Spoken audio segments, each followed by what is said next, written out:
sanibona ngithanda ukuthi nginibingelele namhlanje futhi kuLwesine. Igama lami ke mina ngokwazi ngokansela ngiphuma phansi lenkandla emahlatha amnyama. Namhlanje bafethu topic esizokhuluma ngayo topic ebaluleke ngendlela eyisimanga mhlambe ngaba usizo kodwa ngifuna nazi ukuthi umbono wethu sikhuluma ngawo and asifune debate asifuni nje ukuthi nize nigcina siphikisana nathi kuze kube ukuthi mhlambe sekungazi ukuthi manje yabona ngazi ukuthi lento esishort ina vele iyo vele kodwa ke namhlanje topic ethilula ngendlela eyisimanga sokhuluma nge-girlfriend allowance ukuthi balekile na. I hope ukuthi uprice ke namhlanje njoba ngimphethe kuningi azokuphawula nazokufakaza ngiyazi inkabe yami ukuthi inkabe engakhiphi kahle la never so ngihamba no price and then ngiphethe uGhost Lady ngiyathemba ukuthi uyaphila ntombi saphila namhlanje siyaphila hayi kuphilani ingane zakwethu. Price, what do you say about your girlfriend allowance? What do you think about your girlfriend allowance? Is it okay? Not okay? Just tell me the way unicabanga khona. Mina ngicabanga ukuthi it should be end. Kumele iphele? No, End. Should end it. You should Oh, end it. kushuni Ungaveli nje. Into sizovula ngifuhlele ngemali. Bazovula ngifuhlele ngemali nje. Wele isebenzele. Yamele kube nento ephathekayo ukuthi nami ngifile. At least Ukuthi mhlawumbe lapho. ungafili njengonyoni ukuthi uyisebenzele. Like ukhombisa ukuthi kufanele ukuthi mhlawumbe phela kufanele ngisho mhlawumbe kufanele nokuinvesta kumuntu. Into ne office be yakho. Yeah. Yabo lokhu kukhipha imali ethile. Like kwami ukhiphela wonke umuntu phela. Ukuthi wena njalo ntombazana ohlangana nawe wena uyakubhadara. Yeah, so kumele kube nezinto mhlawumbe azenzayo. Ezikwenza nawe feel ukuthi awulahli mawenza nje. Yes. Njengokuthini mhlawumbe ukuthi uyakwashela uyakuphekela o izinto ezikanjani. Yeah, not yeah, but not ukwasho ukuthi sekuyi la kusuthi sizohleza umsebenzi cha. Ukuthi uyakwazi ungisiza mase isikhathi. Uyakwazi ukuthi ebe umuntu wesifazane empilweni yami ngumuntu wesilisa and ngiyibona indima yakhe. That's what you mean? Into kanjalo uyakwazi ukuthi akuncede ngalezo zinto. Nanendlela nje ayiyona. Yabo like enginikeza ukuthi umuntu wami. Enginikeza kuphela ngibona ukuthi engathi ngisabona lokhu hleka lapha nalapha. Angisathola kahle. Ngizakubona unika abanye abafana ithuba. Yabona. So nami ngiyasaba ukhipha amankonyana nami. Angazi ukuthi azophelela laphi makusenzeka kanje. Yabo. Because manje kufanele ukuthi uyadliwa manje khuli. Yeah, so into mina ngibuka kanjalo kufanele umuntu angisho ukuthi right no me wrong kodwa at least makuthi siyavumelana nento enjalo kodwa at least akayideserve. Yeah ngasho.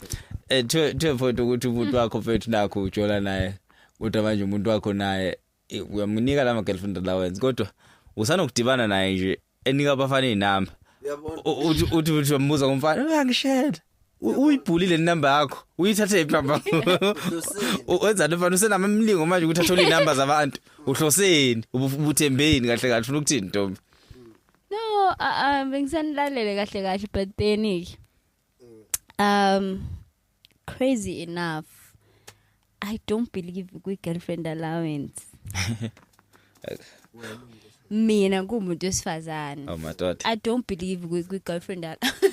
Inkabe yami usanda lokho sekuthanda lokho siyigenge.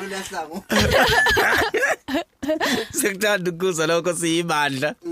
I feel like if niku relationship like akumelanga kube mhlambe ngelilanga kuyochazela omunye umuntu mhlambe nje umuntu wesifazane umuntu wesilisa oseke wayikhip girlfriend allowance ukuthi what is it? Why keep owesilisa or why share umuntu wesifazane ukuthi kahle iyini because mina I have this tendency ukufila awkward if umuntu engithandana naye at that moment engipha nje avela keep imali nje ngithi fange imali like guys uqonye usengile uhamba kanjani? This is the person. Una umuntu awufethu mina bese ngiyahlanganisa mfana ukuthi ngoba ngibona umhlobo phakathi kwenu. Abukho. Like honestly I feel really weird ukuthi okay mina ngize ngifile angathithi at least umuntu engithandana naye ngithengela something at least as a gift, you know, because if nje uzovela ukhipha imali mahala kampela, it gives me an awkward vibe angathi uyangithenga uthenga some sort of something. Now I feel like somehow sengino simo se-service ngida ngathi ngemerchandise epushayo ngathi no exactly. Into engingayivumela into noma engingayivumela noma engivumela ukuthi rather angikuveze noma nalokho kuyinkinga ke kumina, angikuveze lapha engishoda khona. Madoda Ngithi mhlambe kungabe nokuthi nje every month kuno 5,000 ongenayo kunesiphihle kulesaba esizayo nje just because mina ngathi umuntu ngiyamthanda. You know, so rather ngisho ukuthi yazi this month or kuleli week ngixakekile and mhlambe nami sengizame ngayo yonke indlela, and then you can help me, you know, financially ngale yondlela. Hayi ukuthi ngihlale and expect ukuthi hayi ngoba ngintombi yakho kumele ukhiphe iphihli zemali. Yeah, and uqinisile sithini vele ngalona because abantu sebeyakholelwa kuyona lendlela le engathi ngeke sisalungisela lokungisimakholelwa nje sekuyisimo ngesingathi yazi you know do you guys understand my love languages? Do you understand my love languages? Yeah. So what I hear from Guko's lady ukuthi she's more referring to herself. Yeah. She's more definitely explaining yena into akazithandayo or uthando luzwakala kangcono noma ilanguage ezwakala kangcono kuyena from kumuntu wesilisa. Uyangithola? So she says she prefers umuntu ozothenga gift instead of ukuthi amnike imali. Because imali doesn't speak ilanguage akafuna ukizwa. Instead ilanguage akafuna ukizwa ilanguage ukuthi ongcono uqhamuka na something. Bazothi ke price labantu besifazane noma ungaqhamuka nje nama tennis noma uqhamuka no juice nyani, kodwa siyoshaya isikhathi ukuthi kwakhona ukuzokuthenga kuze gcina mhlawumbe kufike ezingeni lemoto. Kuqala mhlawumbe la ngama cellphone. Yeah. Uyithenga njenga present because she ain't it. Uyakudeserve umthengele imoto, umthengele phone, kancane kancane umthengele imoto, kancane kancane umthengele umuzi. That's her love language. Okay. Right? Her love language is like, just whenever you do this for me, I'll be happy. And then ufike umuntu wesifazane uthando lwakhe luzwakala kangcono ngemali. Not ukuthi uyakudla or unendaba nemali ukudlula wena, but uma uphi imali uyabona ukuthi uyamthanda. So I'm not saying we should blame abanye abantu besifazane who receives imali from kumuntu wesilisa. Ufuna ukuthini mfethu? No, like ngiyayibuza ukuthi kuloyo love language yakhe ukuthi umuphi imali. How safe is it makufika ungamupha kanconywana kunawo imali? Ifana nayo ke lezipho futhi. Ukuthi how safe is it mangaqhamuka umunye afethe igolide at the sleeve. But then hence example yenziwe yimi. Lapho umunye umuntu uthi ke mhlambe yena ke ngokwakhe ama gift mhlambe it's the expensive gift. Yeah. But for me simply, if you thought of me waphuma wabuya ne PS, that for me is really enough. Okay. You know? So ngokwezinga lenhlupheko esibhekene nawo sabafana ngomhlwempu ake ngitshela futhi ukuthi uthatha WhatsApp webuye nama PS uzothi awubaba kodwa ke ubengathengani isitoro sonke manje no imali ukuthi angikaze ngimuze umuntu othi i-girlfriend allowance u50 uthi khona unimukela iclip aqala go 1000 1k ayali angikaze ngimuze othi nje your girlfriend allowance can be any amount. Maybe mina ungayithola indaba girlfriend allowance. So when you talk about girlfriend allowance, we talk about imali engena njalo every month. Yeah. Mina every month you get a notification. Because that's a minimum because now I'm not exposed to my girlfriend allowance. I don't know. Because that's a minimum. Because abanye abantu angena ngeviki or whatever. Wenza uyakhona. Hayi ngathi uthi girlfriend kanti nikola amadoda. Hayi uthi girlfriend allowance ukuthi. Hayi ukuthi kanti uthi girlfriend surprise ukuthi umuntu mbili manje makwenzekile nje ngaleso sikhathi isimo simkahle ujabule. It's more like ubophezelwe.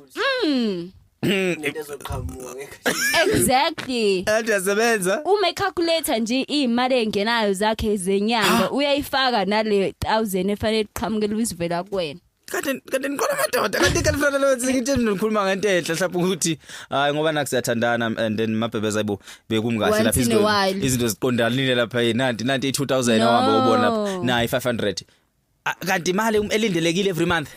Yeah.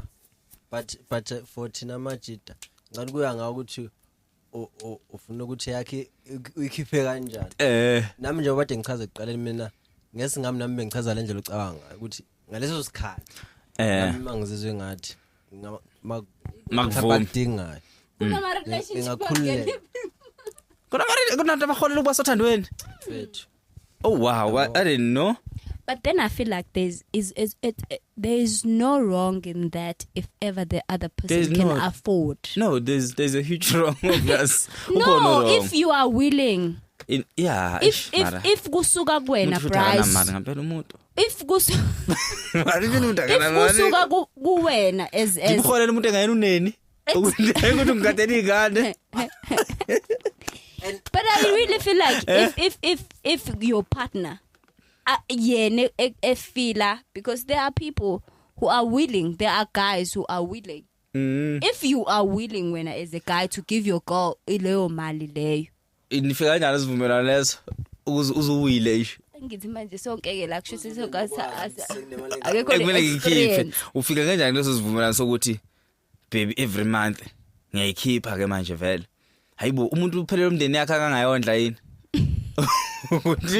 uthi kuphela umndeni wakho usungawondla yini should phela kana mndeni umtshita should nemali ayibanemali amajita izofika ikubalela ukuthi you know babe my hair is 500 futhi mhlambe that's you know mina so uzothi 500 my nails minimum 350 I have to do shopping isipil inyanga nenyanga and then I have to do kunabantu abafaka ama individual lashes like la inkophe bayifaka mhlawumbe uthola ukuthi ke every month mhlawumbe uthola ukuthi uyayishintsha every month mhlawumbe lokhu ku 250 every month. So now le mali accumulator to what? Cause uzothi wangithola ngimuhle ngiwathanda ngimuhle nginjanjani. You need to maintain this. Yeah, you need to maintain it. Okay, that's a point where I wanna get in ngithi nje ngomnyangwana. Yeah. Uyabona ngikutshela amajita ngithi bafowethu you guys are the ones that are inviting abantu abarong ezimpilweni zenu. I'm not saying people abakhipha ama girlfriend allowance or naba receive ama girlfriend allowance ba abantu abarong or abantu abakhipha benza wrong. But I'm saying if umjita you find yourself in that situation ukuthi unemali oyibhadarayo because uku relationship okanye usothandweni and I think mina akekho umunye umuntu odinga ukublame akudinga ukuthi kublame intombazana yabantu oyinika imali but the first person who blame wena. Not has nothing to do nobustinch, it has everything to do nobubhari nobulima. I don't think kumele zifike lapho because first thing ikuwena language olimini nongabe uyischool nemali engakanani. If uyamthanda umuntu masumholele every month umthatha umenza umfazi wakho ukhipha imali ekhaya kumfazi wakho uyikhipha each and every month imali yakumfazi wakho ingabi u2000 rand if you afford akube imali ukuthi each and every time uyikhipha le mali it will build something emzini wena, it will go beyond even ukuhlakanipha kwakho umuntu osifazana onayo emzini wakho. So if ukhipha leyo mali leyo ikhiphe ku girlfriend oseyinhlelweni zokuyilobola makuphela unyaka nje uprice ebeshile uyikhiphe leyo mali leyo umuntu ehleli la eduze kwakho umakheli ikhaya mhlamba kube imali yokuthi umtesta even anokuhlakanipha ukuthi each and every time uyikhipha le mali yakwazi nokwanda yabo. So I think mina majita amaningi akhipha ama girlfriend allowance nje phekwe into naba beyikhulumela ngiyazi girlfriend allowance and I don't think ukuthi ngiyoke ngiyazi ngenxa zokuthi mina isiphukuphuku ngisibona ngishela nje ukuthi isiphukuphuku ke lesi uyabona because angicabanga ukuthi uthi una 27 years una 30 years wena usaphila ngama girlfriend allowance usenemali oyithola for ama-dot party awukhuli ngazo lezo mali ama girlfriend allowance aqale nini ukufika kuwena aqale at the age of 21 mawuqala umjob na 21 or aqala una 25 whatever time oqale ngaso ukujola wena kule minyaka lena akwenzise nje ama girlfriend allowance ubushintshe indoda thola enye indoda ayisekukuhosha lokho so maintain inzipho nje wena so I think umjida ilanguage yakhe akayikhulumayo and nami ngiyakwa akhona amantombazana ngibona futhi mina mhlawumbe phela nginamali ke angazi mina ngivele ngiyibone nje ngiyishela ukuthi izongifuna imali le noma phela ngayibiza girlfriend allowance kodwa vele ngibona izongifuna imali le and maybe izongifuna imali ngiyabona ukuthi mina nginayo imali so ay amajidi wona athengisa into umjida mina nginayo imoto and ngenza sure ukuthi umuntu mangimshele ngihamba ngemoto angiqamba manga ukuthi nginemali nginemoto anginayo imali so kunomehluko and ukuthi nginezinto ezithile nginalezo zinto anginayisekho imali because ngathenga lezi zinto so amajida athanda ukwenza ngazuthi lezi imoto represent ukuthi anemali yabo so I think amajida wona mayishela intombi ayishela ngemali kanti asike sibe kuthando phambili imali masiyalandela ama love languages masiyalandela yabo so if wena uthanda imali there's nothing wrong ukuthi unike umfazi wakhe imali if umfazi wakhe uthanda imali umfazi wakhe uhlele ekhaya uma ukuthi kanjani ufuna umsaphaze ngo10,000 10,000 abone ukuthi wenzani because vele uzobula ekhaya ngoba uzobukhona ekhaya wena unika intombi u10,000 wena unika intombi ethi ngicela ngikupa 10k ke batla ku reka McDonald's 10k ureka McDonald's jwa ngithi kujwa ngimabhebeza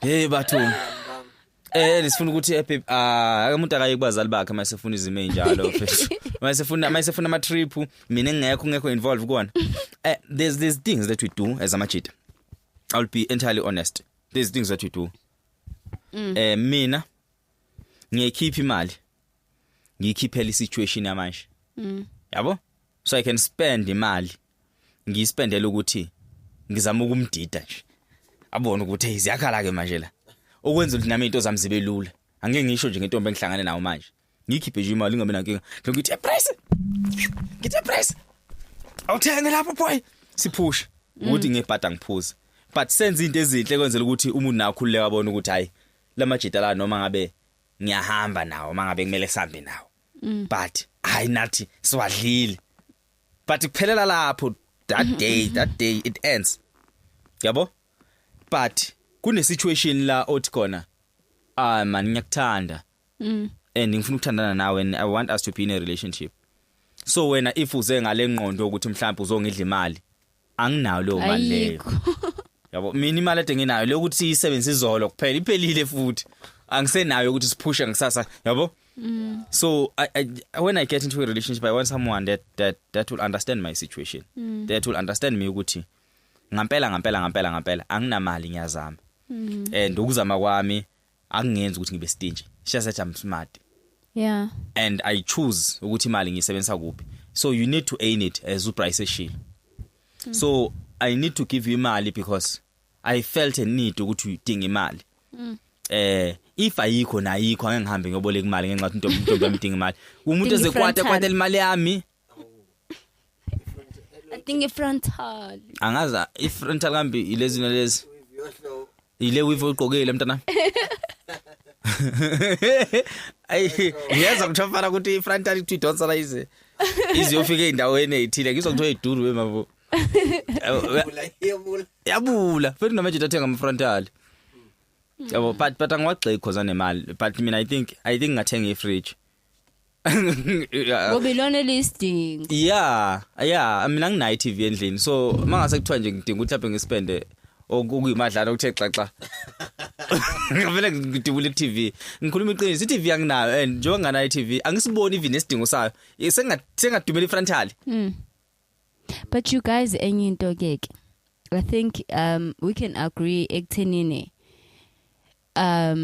as angiliboni mina iphutha ekwenzeni into uyenzela umuntu wakho ngenxa yokuthi isuke enhlizweni alikho iphutha iphutha liqhamuka uma uyenza phezulu kwesimo sokungathi manje uphoqelekile sene demand you know ngilwa ne demand yeah sekukuthi ayibo yazi baby umnganami usne umuntu wakhe umthengele ifrontal uyeza ukuthi awuxoxelwa just because kuyi conversation kunencindezi zakufakwa ukuthi ufakwa ngaphansi kwe bridge in the way ukuthi ufakwe incindezi ukuthi nawe phela you know do something and another thing this thing when it comes to ama gifts or doing things for one another it should be a thing from both sides. You know, let me just give you namo 500 uma uthe waqhamuka makukuthi ngibe nawo ngithi baby faka upetrol you know ngikhipha 100 rand ngithi baby hamba ugundikhanda hamba uvuselela ikhathi whatever. You know, nawe makukuthi ube no 200 akusuba nzima ukukhipha 200 kuwena unezi intombi yakho just because there's this stigma ekhona around the community ukuthi now imali ongayiphi intombi yakho fanele kube imali eqala ku1000 yaphezulu manje mosukhipha 200 ufila ngathi wena hayi man akusaphelele kahle you know that's what iyona inkinga ngibhekana nayo leyo mina izinga lami kahle une serious note izinga lami mina lisangivumela ukuthi ngijolele nengane lezi engakazi lutho kakhulu mhlawumbe lezi ezila ko varsity izinga lami lemali right alikakangivumeli ukuthi izinga lami kuthiwa mina mfethu ngavela ngijola nomuntu osenenkinga eserious yo ikinga mina mfethu mina nje imali yami isafika ukutheni ukuthi ngimdubulela amakoto mama ngimdubulela amakoto mama umama kuthiwa kathi sheva kanase endlini ngenxa zokuthi kwenzakalani ngivele ngimsurprise nge400 rand ngesamba ngithi ni mama hamba ubulala nje igrosa abutha amathina semqatshweni amabutha amanucleus kusho unquthuli uyabo makuthiwa ke bekukhisimuzi hawu ngivele ngamshaya nge1000 umama ngathiwa nje hamba yo order hamba uvala istore manje mfethu mfethu manje mfethu mina 300 rand mncane kakhulu ngathiwa mfethu uyawunika umuntu wakho ndoda osezingeni ukuthi vele useyazi imali yabona so mncane mfethu 300 rand akuyona mina kuvela uba nginqene ukuyikhipha cause incane yabo but mangase kuthiwa ngiba nawo amandla anginawo amandla babukeli ngifuna nokwazi lokho anginawo amandla uveza leyo ndawo awekho ibona ngekho amandla sometimes ungafica ukuthi ngikhuluma kakhulu ngiyapereza ngenxa zokuthi mina 2000 rand uyimali enkulu kimi kodwa u2000 rand komunye umuntu uyimali engekho u10 rand kumina yabo that's the other thing yazi enzakalayo umuntu afuna ukuqhathanisa nomuntu omayikhiphile engazweli yabo mina usukusuka ku10,000 lo 2000 kusalo 8 yabona umuntu mfethu ukukhuluma mfethu ngomuntu okhiphe u2000 emalini yethenda eyasala 5 years ago abanga kunamanye amathenda aphushayo kabi awuzweli so uvele nje futhi nalo 2000 rand mfethu wagcina nje faka ku stop order ukuthi ayidlule nje iye kumuntu wami uyokhumbula ukuthi kambe kuno 2000 obuya kuyena after 3 months sebehlukene ukuthi lengane sayithola le mali avele phone account desibani awucimela umanyala lawe engabe sala lapha ewayise lapha ngizokuthumela enye account akayizwa manje nami mfethu mangase kuthiwa ama girlfriend allowance avuma ukuthi aqale ko 10 rand hayi nami 10 rand imali encane kakhulu awu ngawukhipha ngabaphusha 10 rand inyanga nenyanga stop 10 rand so I think so ngicela ngikhuluma kakhulu kangaka ngiyasiphika because izinga lami bafethu akangivumeli ukuthi ngibe nento ngikholele omunye umuntu ezinye izinto ngiyazenzela empilweni ngoba angikwazi ukholele omunye umuntu angakwazi nemoto angiwashi njalo ngenxa zokuthi kufanele ngibhadale umuntu so ayikho yona ayikho so hayi mina angiqualify futhi hayi ngiqualify mina ngigirlfriend allowance ayinzima kanti iqolwa amadoda egoli hawu wena nenza abanyala kanti president abanyala egoli wale valeka ba crash mengifuna imali ayingeke mina nginayo ayi ngiright mina ngiright ayi kodwa I think girlfriend allowance i right kwaba nemali if that's how uthando lwakhona bekhuluma ngalo ngakhona bakhuluma kahle ngemali mina mawuthandana nami mina ngizokumotivate nje uzomotivate empilweni uzomotivate nje ukuthi ubekezele kuzolunga uzokumotivate akunayo imali kuzolunga awufethu ngigudla emagameni ngizokugqugquzela ukuthi mfethu awusona isilimo nje mthandana nami kuyolunga ngolunye usuku ngikuphe nje inkulumo ezakhayo ngikuphushela inkulumo ezakhayo ngikuchazele ngempilo so ngilapho ngigude ngiphushele kuchazele impilo sometimes uvuke nama testimony amasha nama ceremony amasha kuthiwa yini ngivuke nama motivation amasha ekseni nama quotes amasha ngidubula ama quotes ama allowance every month ngibula ngaba ngishekisha motivation ukuthi njengoba kuzoqala unyaka abanye bacathi bazoqala unyaka kanti unyaka bawuqala labanye abantu kodwa ngeke bawuqede nabanye abantu ngisho nje ngama motivation ngikuphushe nje ngikuphushe ube happy makuthi kuyavuma if love language yakho umuntu osmart ama brains hayi mina ngifakeke lapho ngicela ama girlfriend allowance evumele nabantu abakhulumayo abasmart like sibe kuma relationship ngokuthi wena you interested kubantu abasmart makona umuntu ofuna umuntu osmart bafowethu mina ngismart mina ngikhona fowethu ngama brains ama brains imali ayikabikho ngani zakwethu kusabheda so hey ama frontard ngani zakwethu angaphumeleni phela kunzima hayi kunzima hayi abawasha ama girlfriend allowance abawenza mina cha angigxeki kodwa hayi amandla mawavuma awuhwebi hawu kahle bo price hawu ngizobe isiguli kanjani ngizokhipha imali manje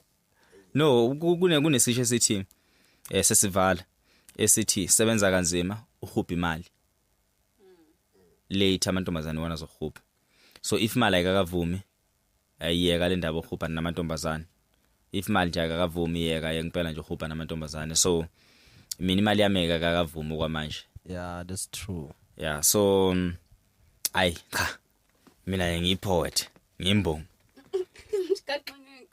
ukuhlaba inkondlo nje ugcwala line ngizihamba la kuma event so kuma event so dla ma rider lapha mala phela lapha done mfethu and then ngikuphe nama business ideas hayi ke lapho ngizokuphusha ama business ideas ukuthi mfethu awuzame lento no connection ngibaphethe futhi so if ufuna mina ngicela ukuthi uza ne girlfriend allowance ayi ukhona uprice uthi uprice uzukuzunga i na kena mina ngibona how uthi manje ngithe yasetshenzelo le ngifuzwa lapha ayifethu ala bafethu hayi ngeke but ayikho right because manje basebenzisa kabi yabo ayifethu amfundi umuntu mina ngathi manje yabekwa mfethu isijolisa kabuhlungu and that's when ama rape eqhamuka khona ngithi mongasamnika umuntu lento ayifuna mongasamnika lento ayifuna so just make sure ukuthi nisenkulumene right nomuntu wakho ukuthi like ne understandana ukuthi inhlanganisweni inhlanganisana so if umuntu wakho ujwayele ukuphiwa imali njalo mayeqeda ukulala nomuntu wesilisa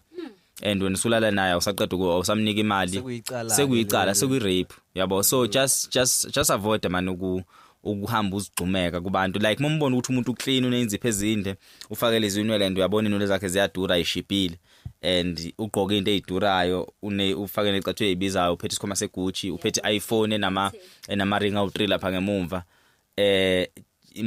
ukuthi awumazi ukuthi sebenza kuphi and nakacacisa ukuthi sebenza kuphi liningi ithuba lokuthi ungayithola usuku irape ngenxa zokuthi emveni kubulale naye akalalanga nawe ngoba ekuthanda ube nethemba lokuthi khona ungamankonyanyana ozokukhipha ekseni so just avoid abantu besifazane abaphila impilo enkulu abahlala koSantini nako Midrand ungabazi basebenza kuphi so hayi kulungile nganza kwethu ndlale kahle ebhabhayini.